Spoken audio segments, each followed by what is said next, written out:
There's something about the woods at night. The stillness. The way sound carries between the trees. The way the dark feels different. These are 3 true stories from people who went into the forest expecting peace, escape, maybe adventure. But what they found instead was the kind of fear that clings to your bones. These stories aren't legends. They aren't urban myths. They really happened. And after hearing them, you might think twice before stepping into the woods again. It was early fall in Oregon when Mia and her boyfriend, Jake, decided to spend a weekend camping deep in Deschutes National Forest. The air had just begun to chill at night, and the leaves were turning, bright oranges and reds that made everything feel alive, but also fading. They'd both been feeling burnt out. Between work, school, and a string of family obligations, it had been months since either of them had truly unplugged. So when Jake suggested a no-cell service weekend in the woods, Mia didn't hesitate. No notifications. No emails. No distractions. Just them, a tent, and 2 nights under the stars.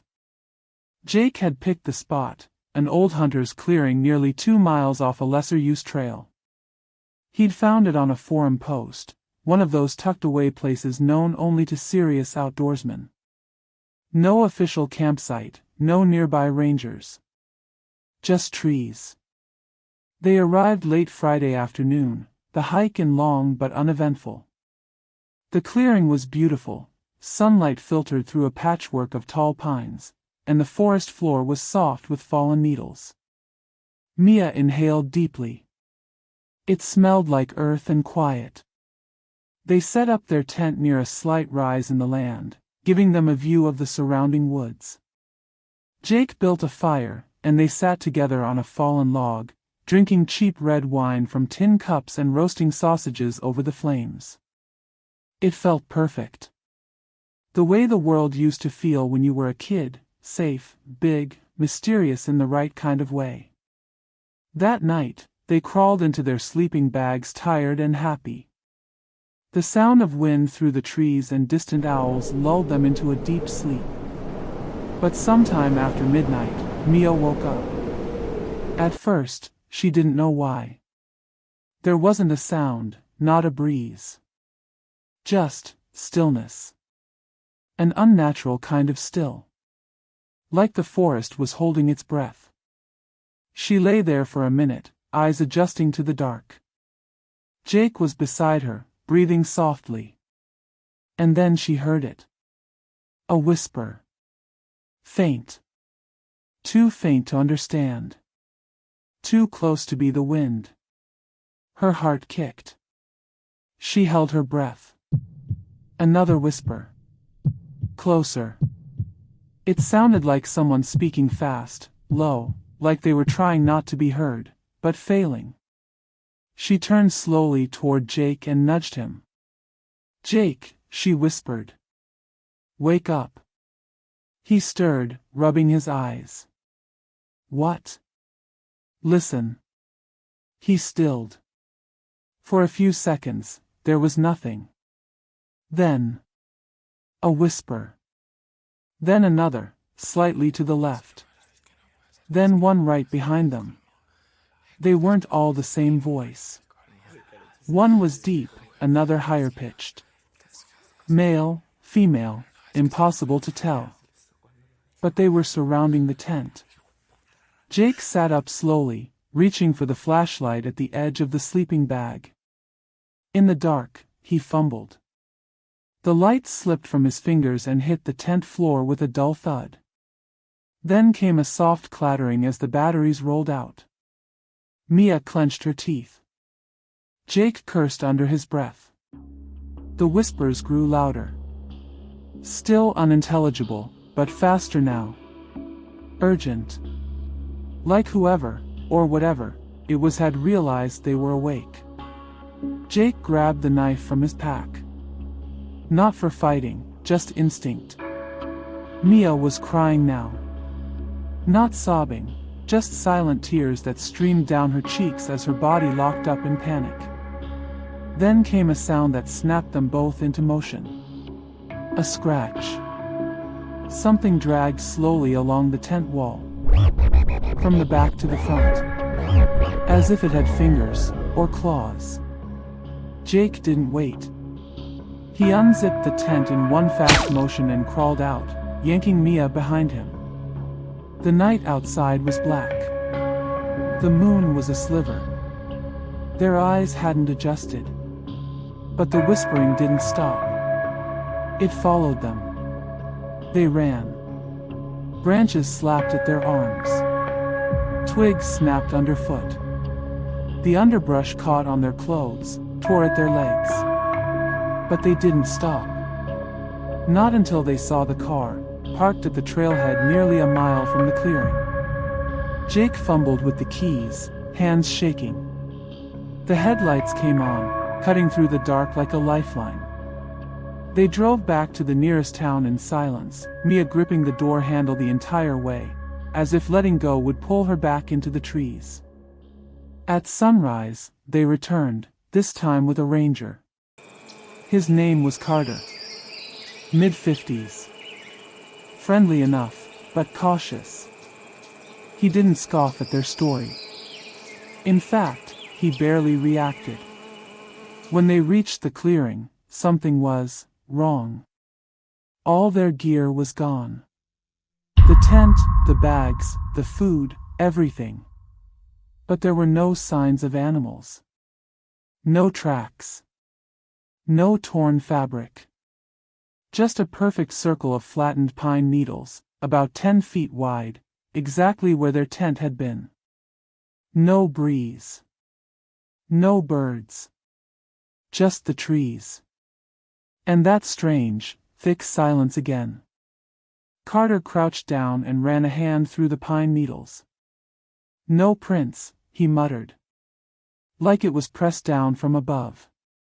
Mia asked him, "Has this happened before?" He didn't answer at first. Just stood up slowly, brushing off his hands.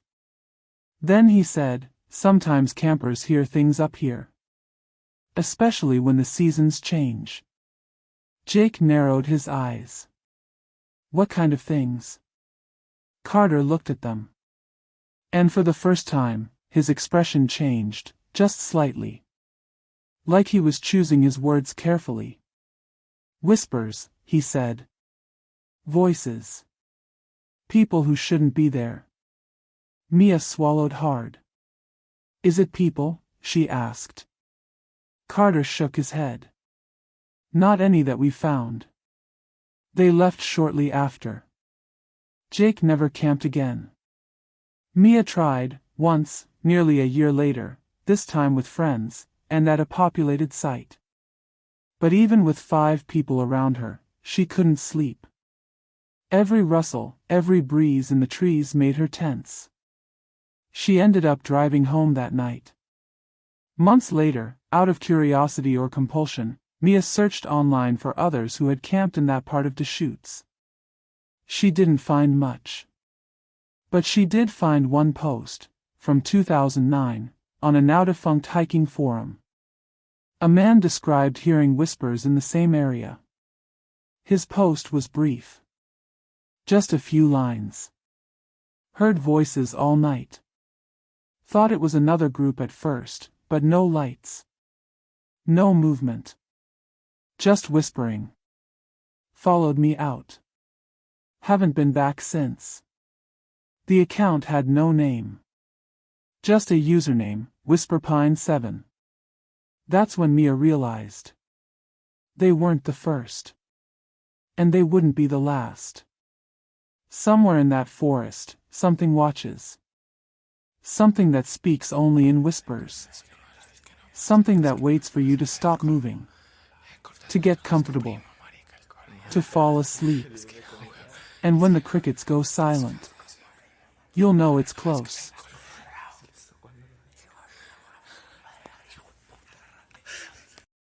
In 2018, Marcus and 4 of his closest college friends decided to go on a guys-only camping trip before graduation. It was a last hurrah, a weekend to disconnect, get a little drunk, and revisit the kinds of adventures they'd had as freshmen, before real life kicked in. They chose Shenandoah National Park in Virginia. Marcus had been there once before with his uncle, and he remembered long trails, peaceful creeks, and best of all, no cell signal. Exactly what they were looking for. They loaded up 2 cars with tents, beer, a cooler full of food, and enough gear to last a week, even though they'd only planned to stay 2 nights. By late afternoon on Friday, they were 4 hours deep into a narrow trail, well past the established campsites and into a more remote part of the park, near a quiet river bend. They found a flat clearing with just enough space for their 3 tents. No one else around. No parked cars. No distant fires. Just forest. It was perfect. They spent the evening cooking over the fire, telling old stories, laughing hard, and trying to one-up each other with scary tales, most of which were exaggerated or outright made up. Chris, the loudest of the group, claimed he once saw a Wendigo while high in the Smokies. By midnight, they were half-drunk and exhausted. One by one, they stumbled into their tents. Marcus shared his with Jordan. Chris bunked alone. The other 2, Andy and Rob, paired up in the 3rd tent. The forest was quiet, save for the sound of water flowing over rocks and the occasional hoot of an owl. Sometime just before dawn, Marcus woke up. He wasn't sure what had stirred him, maybe a dream, maybe just the shift in the air. But the moment his eyes opened, he felt it. Something was off. He stayed still, listening. At first, nothing. Then, he heard it. Footsteps. But not booted steps. Not the soft thud of sneakers on dirt. These were different. Slap. Slap. Slap. Bare feet. Moving slowly. Deliberately. Marcus's heart ticked up. He looked at Jordan, who was snoring softly, turned away. He held his breath. The footsteps came closer, circling around their tent. Then, a sound that made the hair on his arms rise. Sniffing. Long, deep inhalations.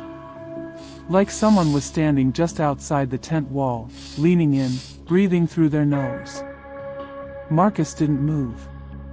Didn't blink. He was trying to convince himself it was an animal. A deer, maybe. Or even a raccoon. Then, zip. The sound of a tent being slowly unzipped. Not his. Chris's. Then a scream.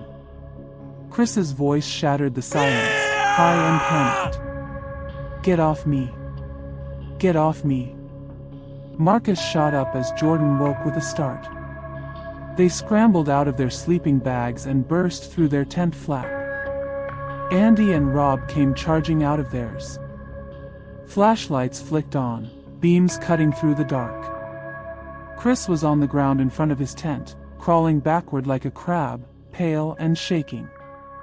What happened? Andy shouted. Chris could barely get the words out. There was a guy, he gasped. In my tent. Crawling in. On all fours. They looked around, scanning the woods with their lights. Nothing. Just trees and shadows. Chris's hands were trembling. He smiled at me. He didn't say anything. Just smiled. His face was wrong. Marcus crouched next to him. What do you mean wrong? Chris looked at him, eyes wide. His eyes didn't move. Like he wasn't blinking. Just staring. Then Rob said, Did he have shoes on? Chris shook his head. No. His feet were bare. Bleeding. Dirty. Like he'd walked here from somewhere far away. Marcus scanned the ground. There were faint impressions in the dirt, marks that could have been from bare feet. But no real tracks. No deep prints. And no sign of the man. They stood there for several minutes, flashlights dancing, waiting for movement in the trees. Nothing. After a brief, hushed argument, they agreed to pack up immediately. Within 10 minutes, the fire was doused, the tents were down, and their bags were on their backs. Chris was still visibly shaken but managed to keep up. They hiked back in silence, not speaking until the sun rose and the sounds of the park began to return, birds chirping, leaves rustling. By the time they reached the ranger station near the main trailhead, it was early afternoon. Inside, they found a middle-aged ranger named Dempsey. Marcus told him what happened. Dempsey didn't laugh. Didn't raise an eyebrow. Instead, he asked one question. "You saw him?" The room went still. "You mean, this has happened before?" Marcus asked. Dempsey nodded slowly. "We've had reports. Not often. Every few years. Always the same description." He walked over to a corkboard and pulled out an old form, faded, handwritten, dated 2012. He handed it to them. It read, "Barefoot man seen approaching tent just before sunrise. Refused to speak. Smiled. Bloody feet. Vanished into woods." Dempsey exhaled through his nose. "Locals call him the Barefoot Watcher. Nobody knows where he came from. No one's caught him. No footprints, no trail cameras. And when people try to follow where he went, it's like he disappears completely." "Is he dangerous?" Jordan asked. Dempsey shrugged. "Never hurt anyone. Not physically. But people who've seen him? They don't come back. They didn't press him further. They just left. None of them ever returned to Shenandoah." Chris dropped out of the next planned trip altogether and started sleeping with a motion detector by his bedroom door. Marcus tried to forget. But some nights, usually around 4 a.m., he would wake up in the dark, heart pounding, absolutely certain he heard it again. Slap, slap, slap. Bare feet on pavement. Or dirt. Or carpet. And always, just outside the reach of the light.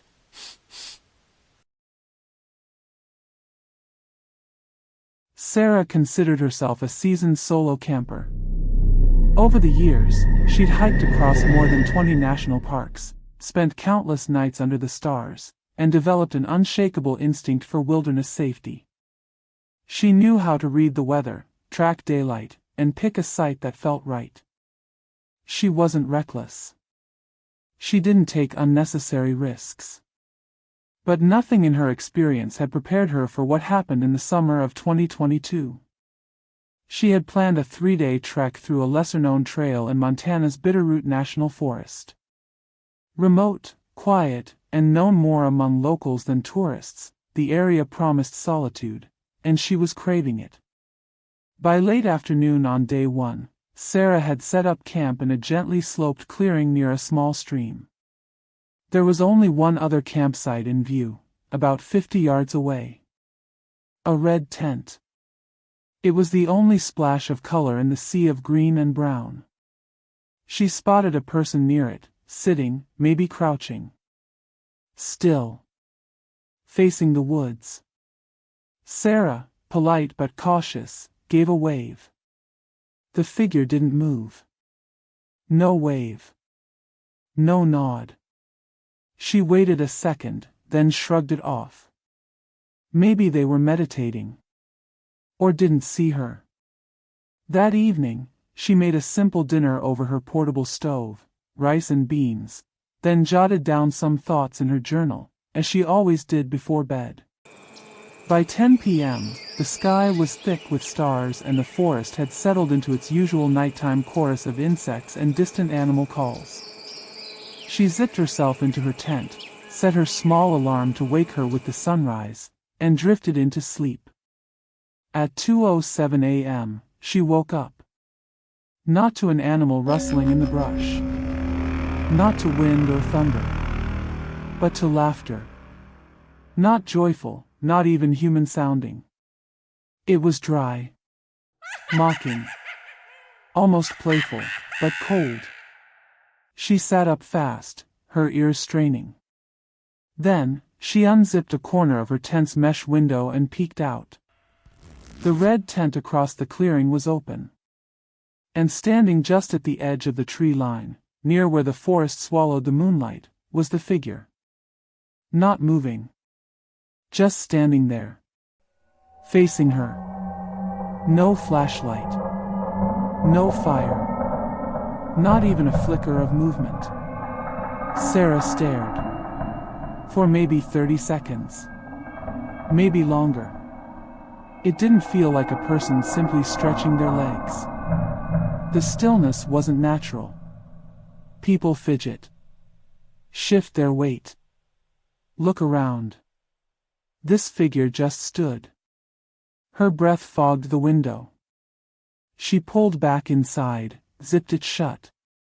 She tried to rationalize. Maybe it was just another camper. Maybe they liked midnight strolls. Maybe they were high, or disturbed. But then her mind started piecing together what she hadn't noticed earlier. When she arrived, there was no car near the red tent. No gear. No campfire ring. No food storage. Just the tent. And now, this person, or whatever it was, had come from it. She didn't sleep after that. Just lay there, every nerve wired, gripping her hiking knife in one hand and her flashlight in the other. Eventually, the forest began to brighten with dawn. At first light, Sarah finally worked up the nerve to check the other campsite. The red tent was zipped shut again. No sign of the figure.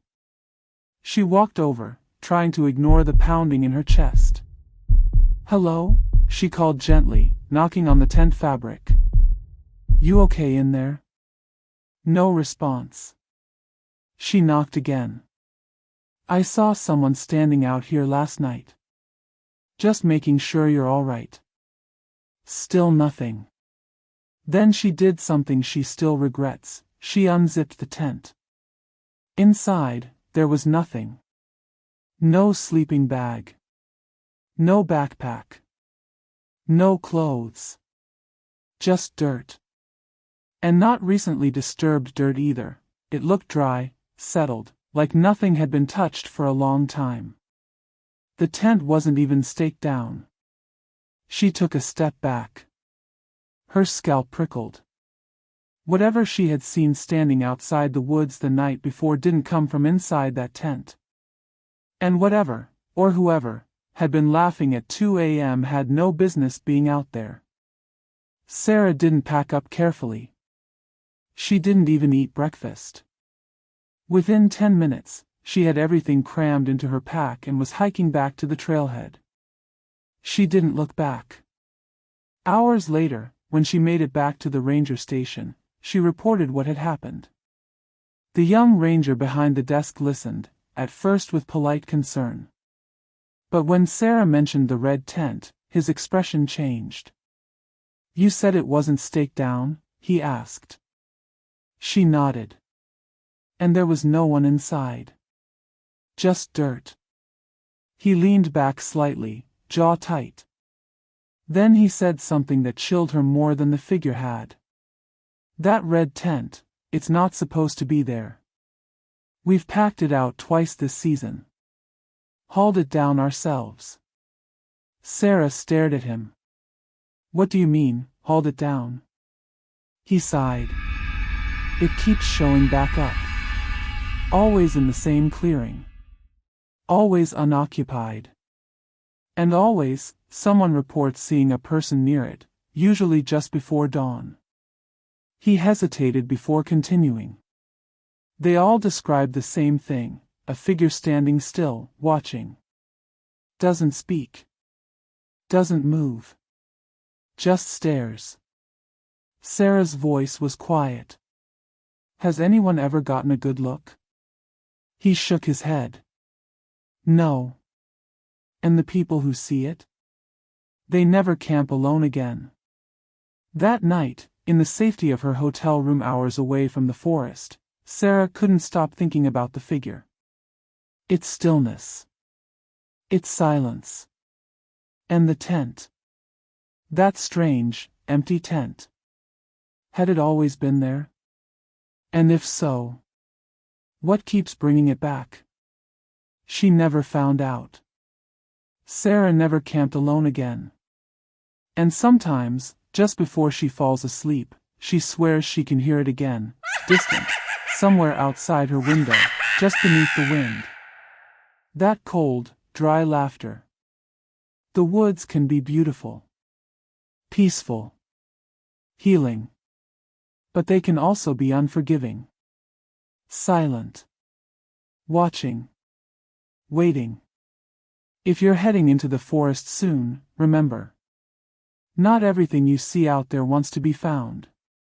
And not everything that finds you can be explained. Stay safe. Stay alert. And as always, thanks for listening to Midnight Whispers. Don't forget to like, subscribe, and share your own creepy camping stories in the comments below. We'll be watching.